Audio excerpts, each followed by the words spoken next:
Hi, Chad here with Purple Collar Life. Got a pretty exciting delivery coming in today. So I've got the camera set up so that we can capture that. Not exactly sure. It's going to be a short semi-truck coming here into the driveway. So I'm not exactly sure where I'll need to position the camera to see the delivery, but it's going to be exciting.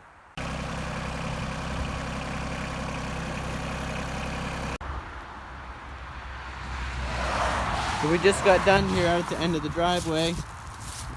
I had to use the John Deere tractor because the snowblower came on a semi-truck that obviously couldn't make it back our driveway. So we parked out on the road. I brought the tractor out. We used the front end loader to unload the snowblower. And there it is.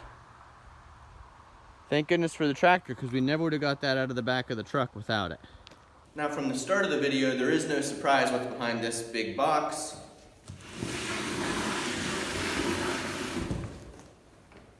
It's the Toro Power Max Heavy Duty 828 OAE.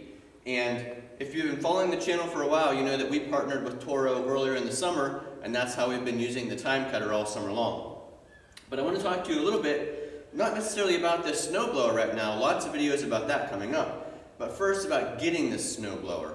And you can see from the box, this was actually a skid and this is upside down.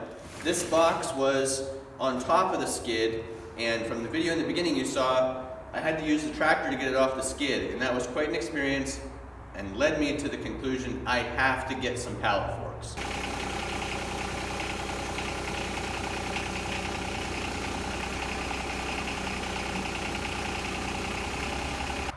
You can see here my John Deere 2210 with the 210 loader does have the quick attach bucket system on it. And I've had this tractor for a while. In the back of my mind I kept thinking, boy, I'd really like to have some forks. Boy, I would really like to have some forks. But in the recent year or so I've been thinking, I really want to get a larger tractor. No sense in getting forks for this tractor when I'm not sure if they'll work on a newer tractor.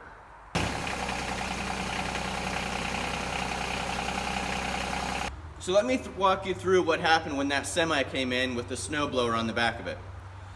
First of all, I thought he might be able to come in the driveway until I saw it was a full-size semi and there was no chance that he'd be able to make it in the driveway, turn around and back out. So when the driver had to park out on the main road with the semi, that road is so busy at the end of our long driveway. So I hopped on the tractor, hustled out there, saw how large that box was and thought, I don't know if there's any way we can get this off the back of the truck with the front end loader bucket. So I talked to the driver and said, what do you think? He said, let's give it a try. Do you have some straps? So we slid the skid back as far as we could, tried to strap around it, and there was plenty of lifting power with the tractor, but it was just such an uneven, balanced load that it would have probably toppled off when I backed off of the back of the truck. So we decided to cut the box, remove the top of the box, see if we could get the snowblower off the skid, set the snowblower in the bucket on the back of the truck, and then gently lower it down. That ended up being what worked. We strapped it pretty good around the bucket, put some cardboard here to keep it from touching the bucket and getting scraped up, and carefully lowered it down out of the truck. But boy, that was a stressful thing. I just kept picturing my brand new snowblower toppling off the bucket, landing in the middle of the main highway.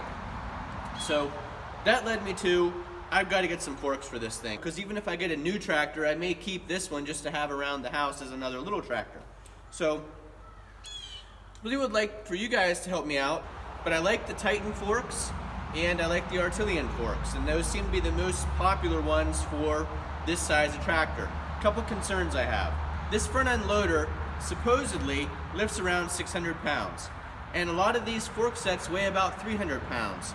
So I'm assuming that means I can only have 300 pounds of weight on top of my 300-pound forks to be able to lift it with this front end loader. So that's not a lot of weight left to lift, but it still helps me out, move some things around on skids, and certainly in that instance with the truck out at the end of the driveway, that still would have been plenty. 300 pounds would have been enough to lift the snowblower down off the truck.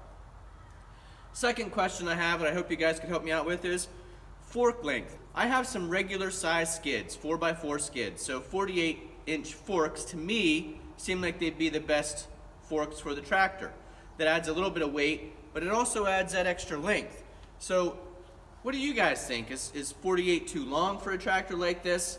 if I get another John Deere tractor that these forks work on, would I be glad to have 48-inch forks if it's a bigger tractor? Or is 42 fine?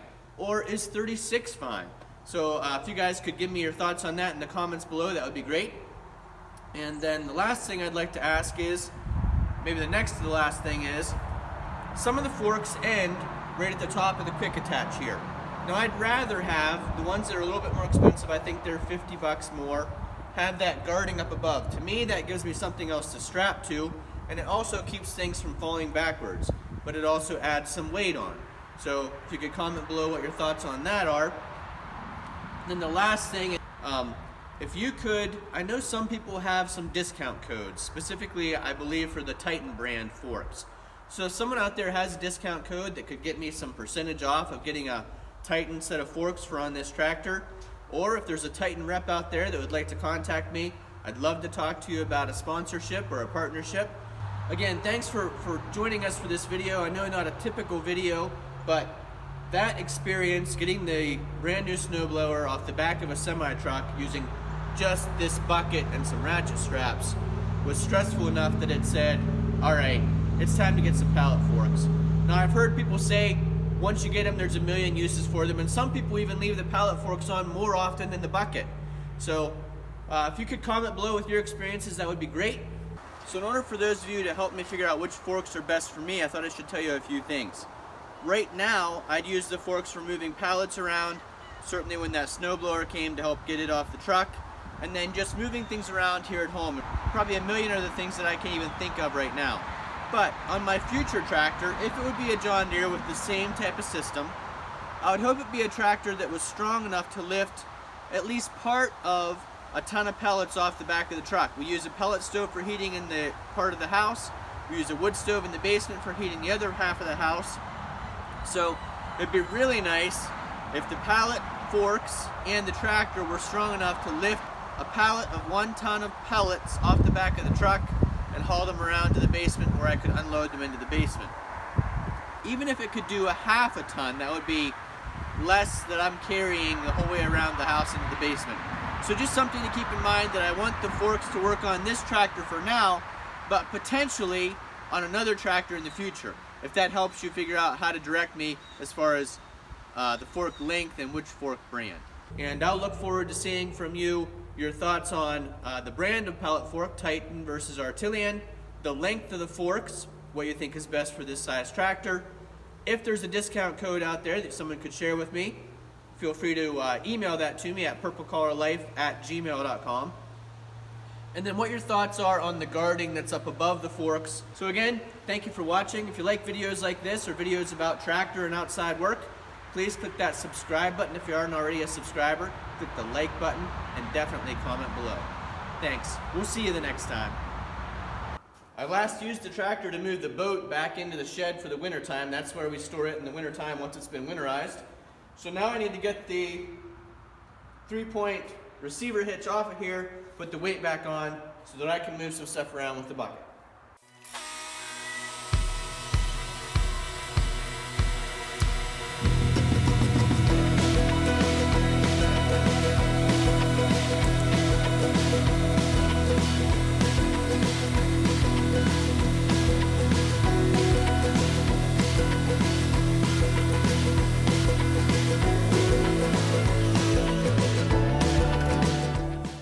This is one of the implements that the quick hitch would work on, and that sure would be nice because you can see I have so much weight inside this ballast box that it's not easy to hook up.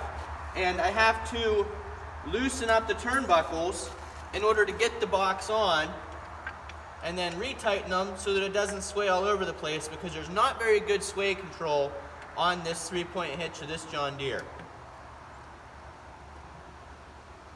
So I'll tighten this turnbuckle back up to lift the deck the best. Then put that pin in so that the turnbuckle doesn't rotate.